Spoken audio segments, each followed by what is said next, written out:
tanya jawab oleh audiens pada kelompok 6 dan yang terakhir penutup. Baiklah, tanpa membuang waktu lagi, marilah kita buka acara presentasi pada pagi hari ini dengan melafazkan basmalah. Bismillahirrahmanirrahim. Selanjutnya penyampaian presentasi dari kelompok 6. Pada kelompok 6 kami persilakan. Assalamualaikum warahmatullahi wabarakatuh. Sebelumnya kami dari kelompok 6 dengan saya dan Marama Segita dengan NPM F1H022005. Kemudian di sebelah saya ada rekan saya bernama Fadilita. Selanjutnya ada Aziza, Putri, Maska dan juga Syaira. Selanjutnya kami akan membahas materi yaitu tentang heat transfer dan thermal conduction yang akan terbagi menjadi beberapa poin. Yang pertama yaitu ada konsep dasar dari heat transfer, thermal conduction di dalam bumi. Yang kemudian nomor 3 ada efek thermal conduction pada proses geodinamika. Kemudian yang keempat ada Fourier law dan aplikasi heat transfer serta thermal conduction dalam geodinamika. Yang kelima ada peran konduktivitas thermal pada pembentukan struktur geologi. Dan yang terakhir ada implikasi praktis dan penelitian terkini terkait thermal conduction. Selanjutnya kita akan membahas mengenai konsep dasar dari heat transfer, di mana seperti yang kita tahu perpindahan panas terjadi karena adanya perbedaan suhu.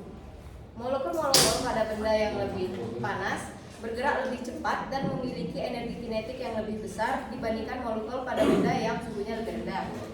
Ketika kedua benda bersentuhan atau berada dalam jarak yang dekat, molekul-molekul yang bergerak cepat akan mentransfer sebagian energinya ke molekul yang bergerak lebih lambat. Proses inilah yang menyebabkan suhu benda yang lebih panas bisa turun dan suhu benda yang lebih dingin bisa naik sehingga kedua molekul tersebut akhirnya mencapai suhu yang sama. Selanjutnya yaitu ada beberapa mekanisme dari perpindahan panas. Yang pertama yaitu ada konduksi, di mana perpindahan panas melalui getaran partikel-partikel penyusun suatu zat tanpa disertai perpindahan partikel itu sendiri. Nah, bisa kita lihat pada contoh di sebelahnya, dilakukan sebuah percobaan di mana kita menempelkan paku payung menggunakan lilin pada sebuah batang besi. Ketika kita memanaskan salah satu ujung dari batang besi tersebut, maka perlahan-lahan paku payung tersebut akan jatuh satu persatu. Sebagai akibat, secara bertahap panasnya dari satu ujung yang dikenai api akan mengalir di sepanjang batang besi. Yang kedua yaitu ada konveksi, di mana perpindahan panas yang disertai dengan perpindahan partikel fluida maupun gas. Contohnya yaitu pada gambar di sebelahnya, ketika kita memanaskan air, molekul air akan menguap dan menjadi lebih ringan sehingga bergerak naik, dan sebaliknya molekul air yang suhunya lebih rendah akan bergerak turun menggantikan air sebelumnya. Peristiwa berpindah molekul air tersebut merupakan peristiwa dari konveksi. Mungkin bisa dilihat di sana ada tanda panah yang biru yang turun, itu ada molekul yang suhunya lebih rendah akan menuju ke bawah. Terus pada yang warna merah itu air yang sudah lebih panas akan menuju ke atas. Yang selanjutnya yaitu ada radiasi, di mana perpindahan panas dalam bentuk gelombang elektromagnetik. Ketika gelombang elektromagnetik bersentuhan dengan suatu benda, gelombang tersebut memindahkan panas ke benda tersebut. Ini adalah perpindahan dalam bentuk cahaya tampak dan tidak terlihat. Contohnya yaitu ketika kita berada di dekat api unggun, maka kita akan merasakan hangat. Yang selanjutnya yaitu ada perpindahan panas di bumi. Bisa kita lihat ilustrasinya. Hal ini terjadi karena fluida panas naik ke permukaan, kemudian dia akan bergerak ke arah kanan dan kiri. Ketika suhunya menjadi lebih turun, dia akan kembali lagi ke bawah, seperti contoh pada konveksi saat kita memasak air tadi. Jadi perpindahan panas di bumi sebenarnya lebih menganut prinsip ke arus konveksi seperti yang sudah kita pelajari sebelumnya. Baiklah, selanjutnya akan dijelaskan oleh rekan saya.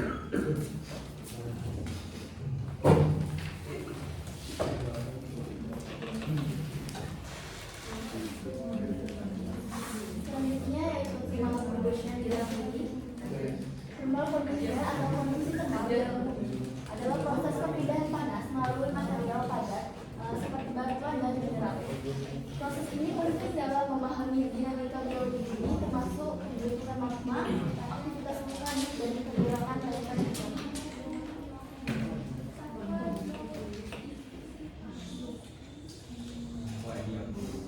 Adapun mekanisme transfer panas, secara umum ada 3 mekanisme utama yang terlibat dalam transfer panas. Yang pertama yaitu konduksi. Transfer panas melalui bahan padat atau antara benda yang bersentuhan langsung. Yang kedua yaitu konveksi, di mana transfer panas melalui cairan atau gas. Konveksi bisa terjadi alami ataupun dipaksa. Yang ketiga yaitu radiansi atau radiasi, yaitu transfer panas melalui radiasi elektromagnetik. Semua benda yang mempunyai suhu di atas 0 absolut memancarkan energi dalam bentuk radiasi. Selanjutnya akan dibacakan oleh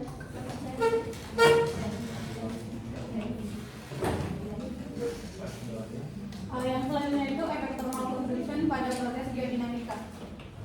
Efek thermal dalam proses geodinamika merujuk pada pengaruh suhu dan perpindahan panas di dalam bumi terhadap dinamika geologi. Ini mencakup fenomena seperti konveksi panas dari inti bumi ke permukaan yang dapat mempengaruhi aktivitas vulkanik, pembentukan pegunungan, dan pergerakan lempeng tektonik. Efek konduksi thermal pada proses geodinamika terjadi pada pembentukan gradien suhu di interior bumi, pengaruh terhadap konveksi di mantel, pendinginan kerak, dan pembentukan litosfer, deformasi thermal litosfer, dan efek pada isostasi, pengaruh terhadap zona subduksi, pembentukan magma dan vulkanisme, pengaruh pada relaksasi panas bumi.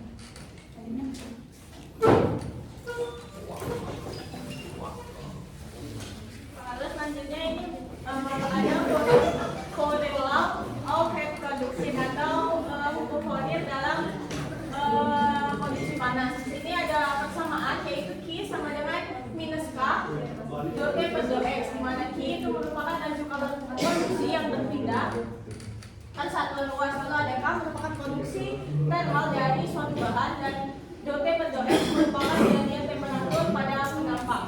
Nah, di gambar sebelahnya ini ada teh panas di dalam cangkir yang di luarnya itu ada air yang langsung berinteraksi dengan udara. Di sebelahnya juga dapat kita lihat bahwa antara teh panas dengan air itu dibatasi oleh cangkir atau cup.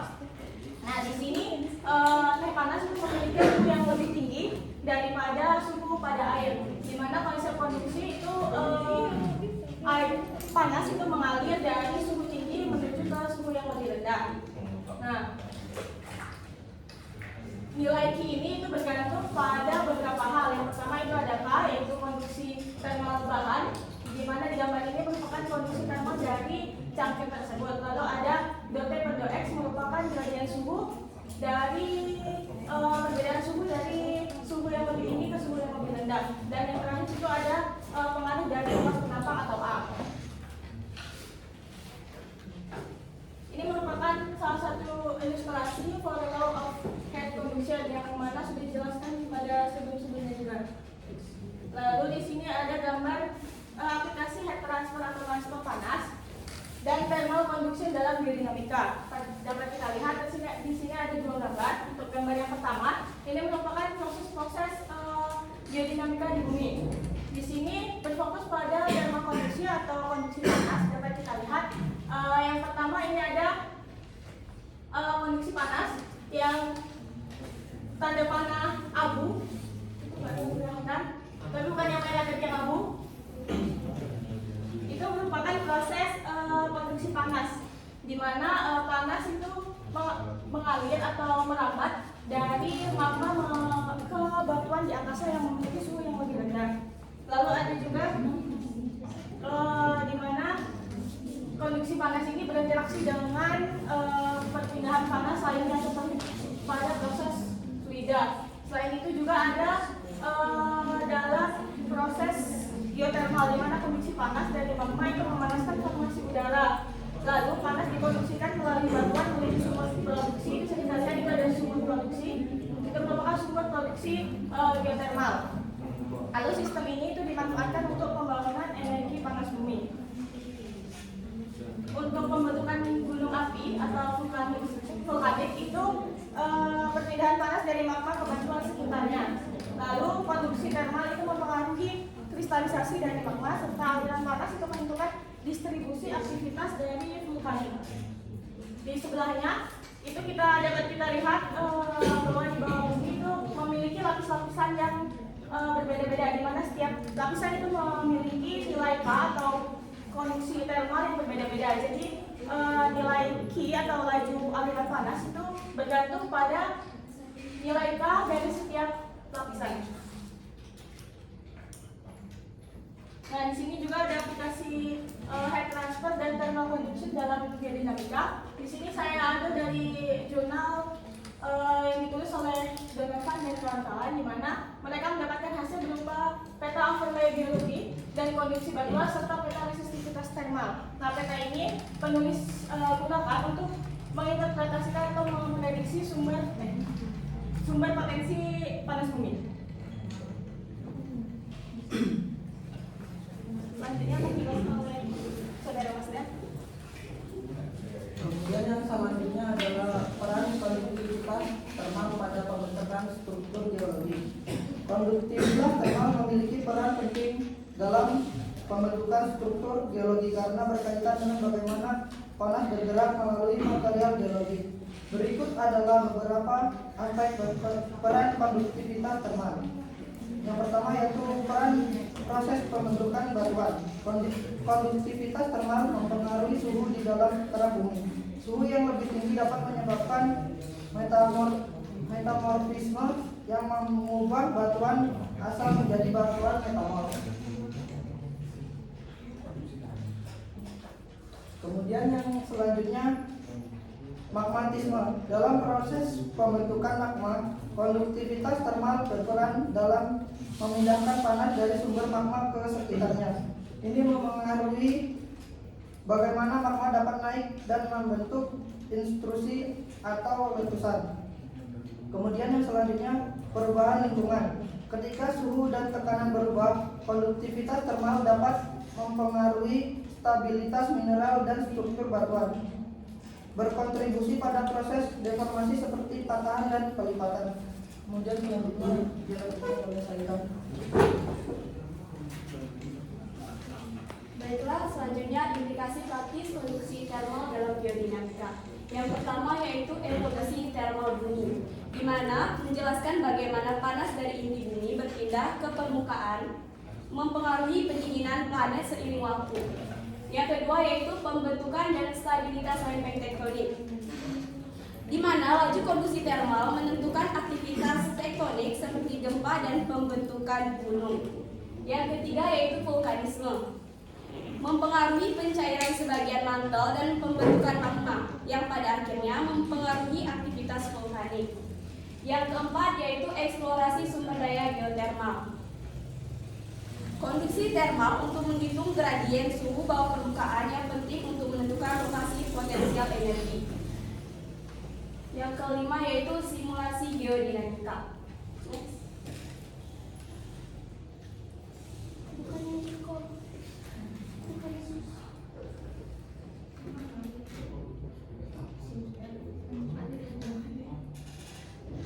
Bukan, PPT satu lagi. Wah. Diam bu. Diam bu.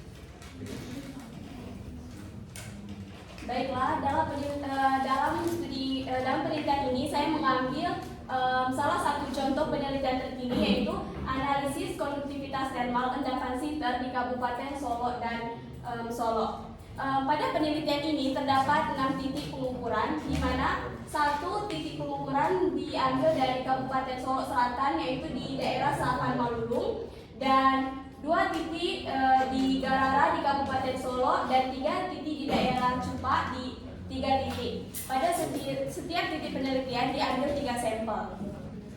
Kemudian alat yang digunakan seperti pada gambar. Di situ terdapat reservoir atas, yang di bawahnya terdapat titik letak sampel, kemudian di bawahnya plat besi, dan di antara plat besi diletakkan alat yang bisa mengukur pH, TS, T2, TC, dan di bawahnya terdapat reservoir bawah. Pada penelitian ini menggunakan rumus yaitu lambda S sama dengan lambda R dikali delta TA ditambah delta TB per 2 delta TS, di mana delta S adalah konduktivitas panas, lambda S sama dengan konduktivitas panas, lambda R sama dengan konduktivitas panas plat besi, delta TA adalah selisih antara TH dengan T1, delta TB adalah selisih antara T2 dan TC, serta delta TS adalah selisih T1 dan T2. Setelah dihitung, di daerah Sapan Malulung rata-rata nilai konduktivitas termal yang didapat yaitu 26,49 watt per meter derajat Celcius. Di daerah kedua yaitu titik kedua yaitu Garara 1, rata konduktivitas termal yaitu 21,94 watt per meter derajat Celcius. Di Garara 2 didapati hasil rata-rata konduktivitas termal endapan sinter yaitu 21,18 watt derajat meter per derajat Celcius. Di daerah Cupa 1 rata-rata konduktivitas termal endapan sinter yaitu 23,05 watt per meter derajat Celcius. Di daerah Cupa 2 rata-rata konduktivitas termal yaitu sebesar 19,20 watt per meter derajat Celcius. Dan daerah terakhir yaitu Cupa 3, rata-rata konduktivitas termal endapan sinter yaitu 23,41. Di daerah Kabupaten Solo Selatan didapati hasil rata-rata nilai konduktivitas termal endapan sinter yaitu 21,75 watt per meter derajat Celcius. Setelah didapat rata-rata hasil perhitungan, maka dapat kita simpulkan bahwa di daerah Sapan Malulung Kabupaten Solo, jenis endapan yang terkandung yaitu sinter dengan kandungan silika sebesar 87,42%, dan karbonat sebesar 0,74%. Pada daerah Garara, jenis endapan sinter yang didapat yaitu sebesar silika sebesar 54,28% dan karbonat sebesar 3,33%. Pada daerah Garara 2, kandungan silikanya hampir sama pada Garara 1, karbonat sebesar 54,28% dan silika sebesar 54,28% dan karbonat sebesar 3,33%. Pada daerah Cupa, jenis endapan yang terkandung yaitu karbonat dengan kandungan karbonat sebesar 481,66 ppm. Selanjutnya di daerah Cupa 2, jenis endapan sinter yaitu karbonat dengan kandungan karbonat sebesar 378,33 ppm. Cupa 3 hampir sama dengan pada Cupa 1 yaitu dengan karbonat sebesar 481,66 ppm. Next.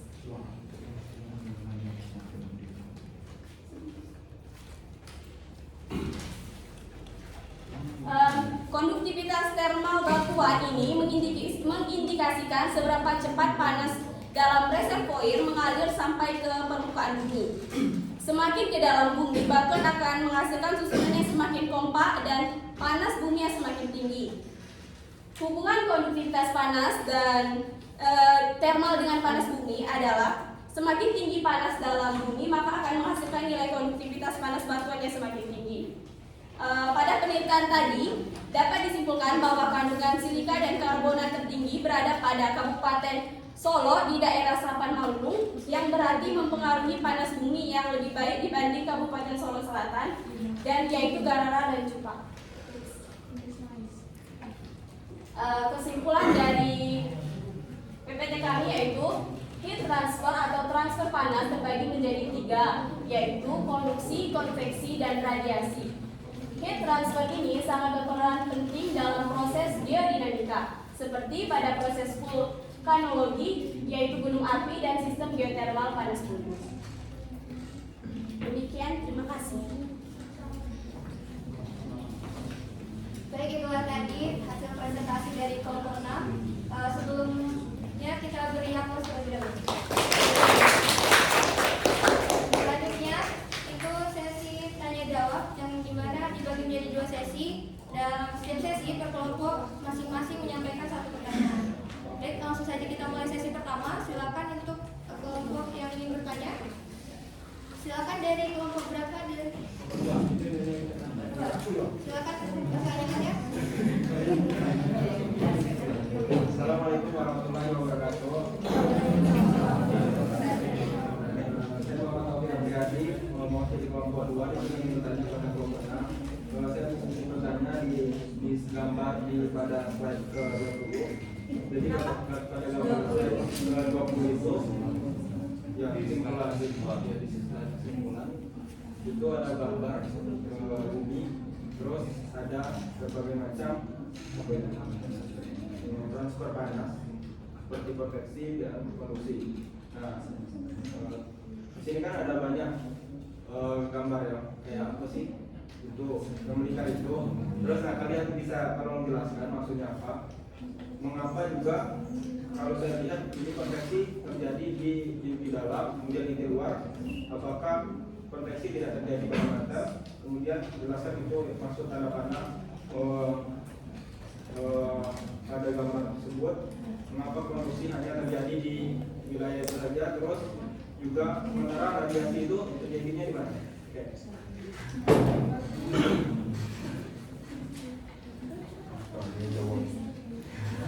Dari kelompok 2 sudah tolong pada topik diulang kembali pertanyaannya. Ini lebih singkat ya. Intinya dari yang konveksi tadi kan kenapa terjadi? Intinya teman-teman jelaskan itu semua tulisan di situ, tanda-tanda simbol di situ juga dijelaskan. Terus Gambarnya tadi. ya, terus kenapa kalau menurut saya itu konveksi terjadi di dalam dan di luar, sedangkan mantel di situ nggak digambarkan. Kira-kira apa kesalahan gambar apa gimana gitu, jelaskan. Terus kalau radiasi sendiri terjadinya di mana? Oke. Sudah jelas. Selanjutnya dari kelompok silakan. Assalamualaikum warahmatullahi wabarakatuh. Saya Nurul Fianti dan SPM 1 Kantor 2024 perwakilan dari kelompok 1 ingin bertanya kepada kelompok 4. Pertanyaan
beda termal itu membutuhkan penetrasi kedalaman, biaya penelitian dan juga tenaga yang beda gitu, daripada metode lain.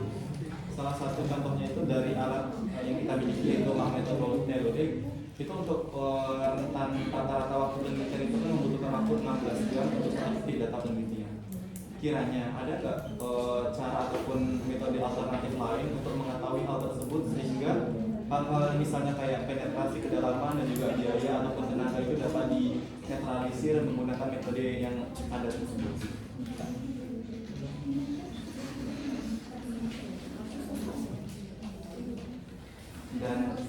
Dan misal jika ada, nah boleh untuk dijelaskan perbedaannya antara metode yang kita miliki seperti saat ini magnetotelurik dan juga metode yang terbarukan ADI.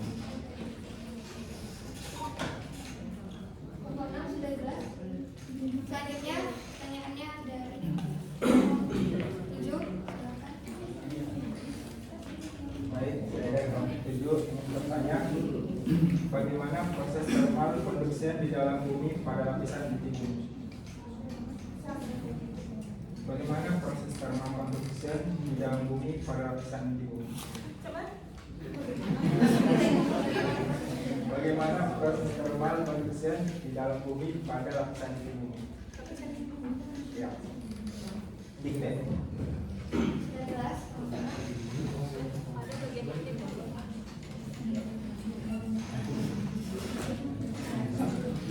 Pertanyaan selanjutnya yang belum bertanya kelompok 3 sama 5 dan kelompok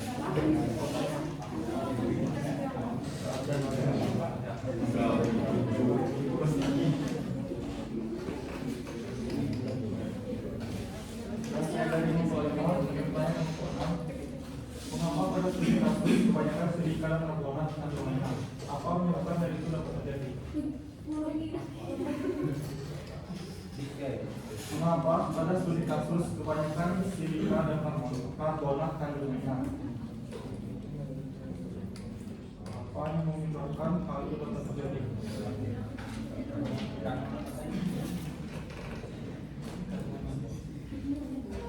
sudah jelas dari kelompok 6. Pertanyaan selanjutnya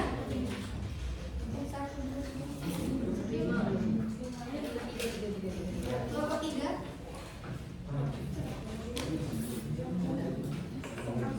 Perwakilan dari kelompok 3.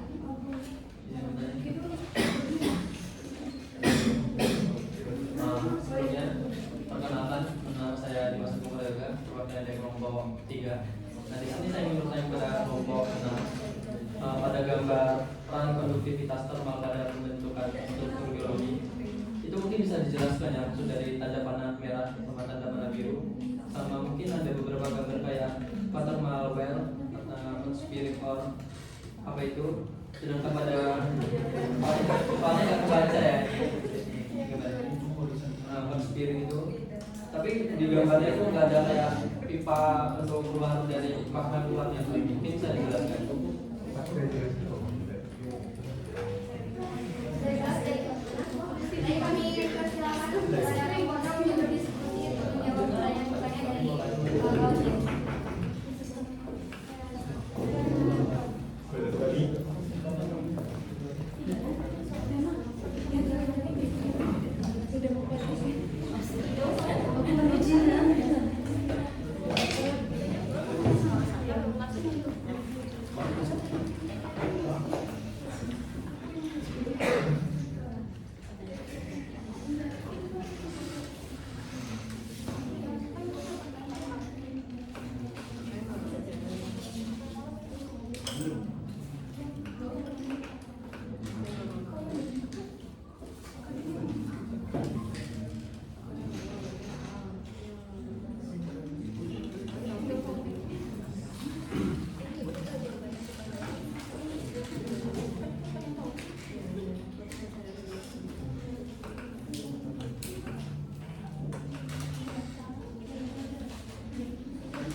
dari keuangan.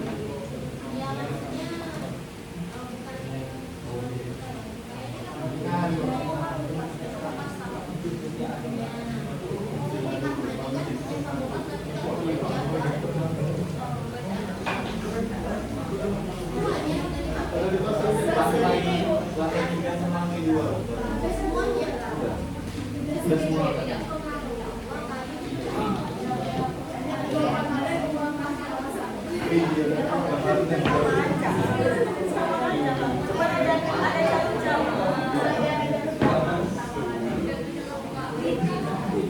Ya, tapi apa?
kasusnya sudah terdapat judul yaitu analisis konduktivitas thermal endapan sinter. Endapan sinter itu adalah batuan sedimen yang terbentuk dari proses alterasi mineral pada sistem geothermal di sekitar mata air panas. Pembentukan sinter terkontrol oleh konsentrasi mineral yang berada di reservoir panas bumi. Keadaan tersebut menyebabkan terjadinya perbedaan tipe mata air panas. Endapan sinter itu digunakan berdasarkan tipe mata air panas. Endapan sinter itu emang terbagi menjadi dua, yaitu sinter silika dan sinter karbonat. Sehingga mengapa pada penelitian ini pada setiap daerah itu kebanyakan mengandung silika dan karbonat. Endapan sinter juga digunakan sebagai indikator suhu bawah reservoir, di mana endapan sinter silika mengindikasikan reservoir bersuhu tinggi yang bernilai 150 hingga 240 derajat Celcius. Sedangkan endapan sinter karbonat mengindikasikan reservoir bersuhu sedang yang bernilai 90 hingga 150 derajat Celcius. Bagaimana pertanyaan apa sudah terjawab atau ada ingin tanggapan dari jawaban dari Saira? Jadi pertanyaan terhadap semua Ya. Sudah jelas? Baik, terima kasih pada Saira yang telah menjawab pertanyaannya. Dilanjutkan.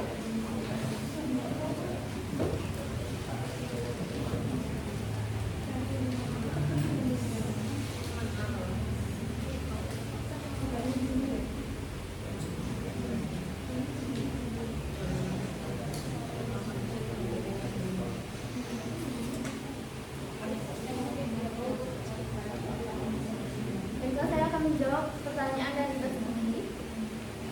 Bagaimana proses thermal conduction di dalam bumi pada lapisan inti bumi? Di inti bumi itu terdiri dari dua bagian, kan? Yang di luar sama yang di dalam. Yang di luarnya itu sifatnya itu cair dan di dalam itu padat. Di inti luar panas berpindah melalui konveksi, di mana material cair yang lebih panas naik ke atas dan material yang lebih dingin turunkan. Sedangkan di dalam itu kan padat. Thermal conduction memainkan peran sebagai yang lebih besar karena material padat tidak dapat bergerak seperti pada inti luar karena inti luar yang cair. Perpindahan panas prosesnya yaitu konduksi dalam bentuk energi yang dipindahkan antara atom atau molekul dalam material padat tersebut.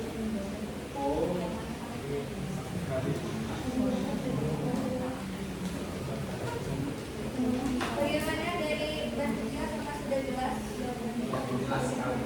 Dari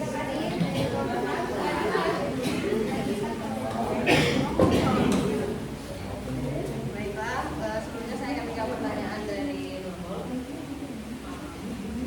Pertanyaannya tadi bagaimana konduksi termal mempengaruhi transisi panas dari inti bumi ke atas dan bagaimana kaitan dinamika pergerakan efek tektonik.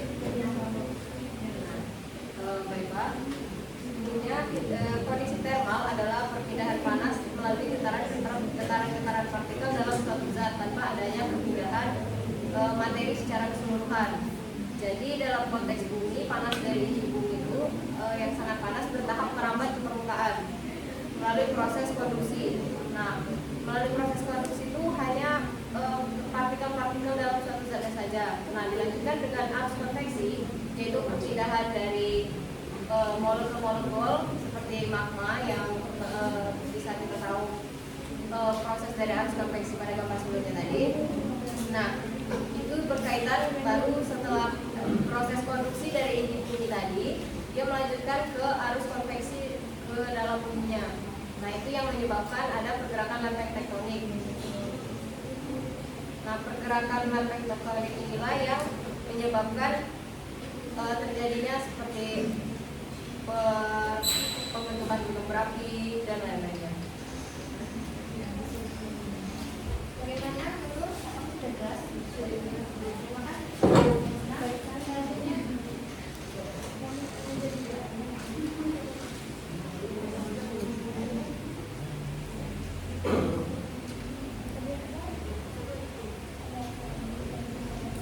Baiklah, di sini saya akan menjawab dari pertanyaan saudara Dimas. Yang bagian atas yaitu ditandai dengan bukti hijau terdapat permukaan bumi. Kemudian yang bagian bawah terdapat struktur tanah dengan berbagai lapisan yang terdiri dari lapisan atas yaitu lapisan batuan yang berwarna coklat muda, ditandai dengan adanya rekahan-rekahan kecil. Kemudian lapisan tengah, lapisan batuan yang berwarna coklat kehijauan ditandai dengan adanya rekahan besar yang dialiri air dan magma. Kemudian lapisan bawah, lapisan batuan berwarna merah muda.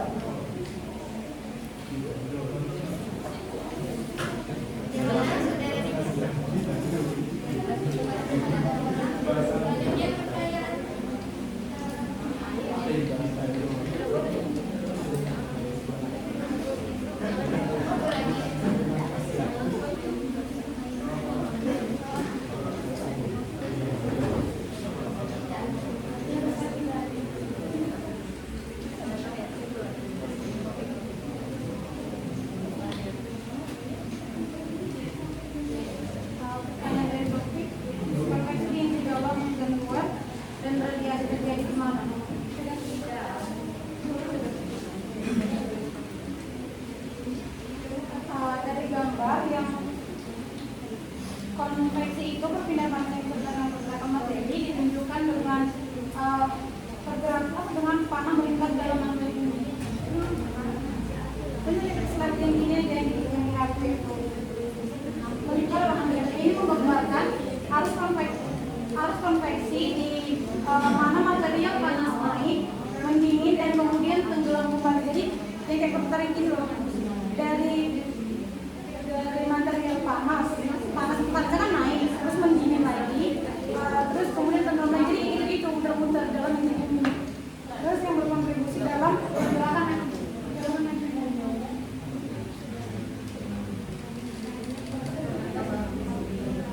terus radiasi terjadi di mana? Radiasi itu tidak ditampilkan karena medium tidak transparan, jaraknya pendek, terus fokus pada proses utama. Jadi kesimpulannya konduksi dan konveksi lebih relevan dalam konteks perpindahan panas di dalam bumi dibandingkan dengan radiasi.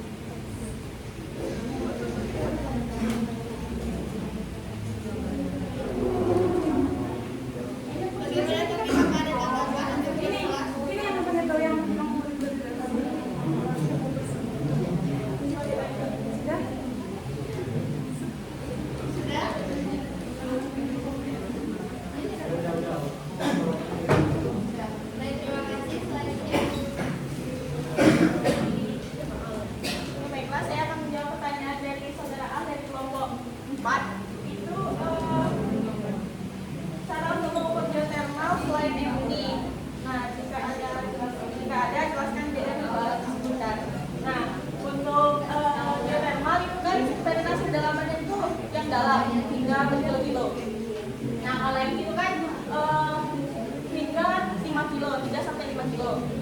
Nah, itu seperti yang dijelaskan Al tadi, membutuhkan waktu yang cukup lama dan juga biaya yang cukup besar.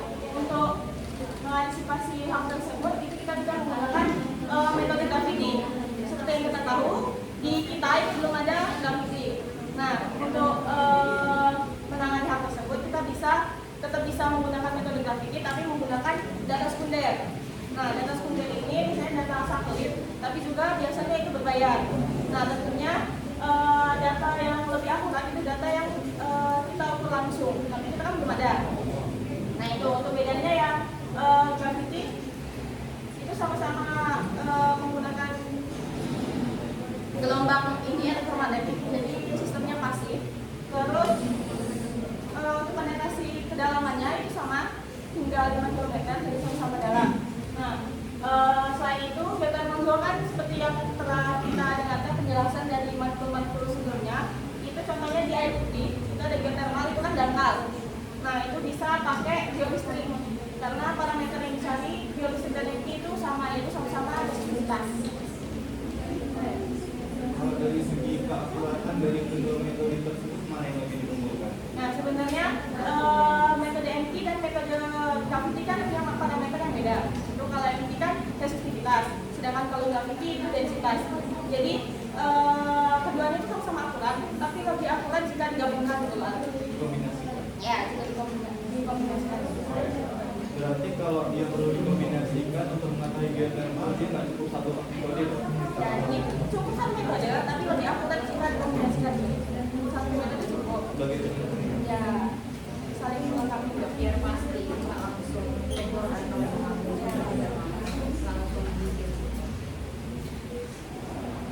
misalnya nih, kita kan ada kayak MT itu kan dalam kan, itu bisa nggak dikombinasikan? Misalnya kita kan nggak gravity, bisa nggak dikombinasikan kayak mikro atau apa yang mungkin dia dangkal gitu, digunakan atau dikombinasikan dengan alat-alat yang dangkal, bisa nggak? Jadi kan kalau itu sesuai, kita menggunakan metode itu sesuai apa yang kita cari. Kalau yang kita cari dalam, ya kita harus mengkombinasikan metode yang dalam. Jadi kalau yang dangkal juga kita harus mengkombinasikan metode yang dangkal. Ya, ini itu kan cukup dangkal ya, yang dalam bisa dikombinasikan dengan geolistrik. Nah, kalau yang dalam kita ada ini tadi MT sama gravity, jadi dikombinasikan yang sama-sama dalam sama yang dalam sama yang dalam, jadi dangkal yang sama dangkal. Jadi sama-sama akurat di dalam dan yang dangkal sama-sama akurat di dangkal.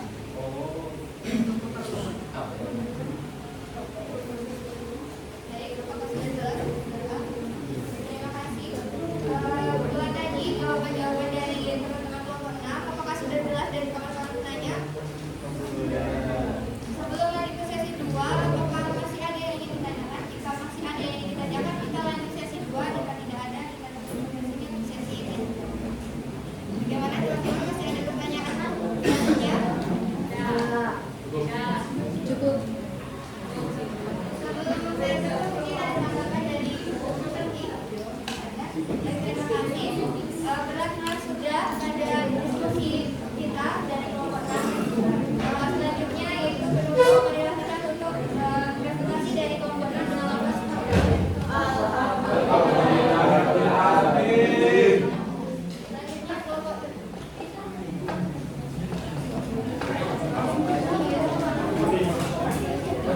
Oh iya.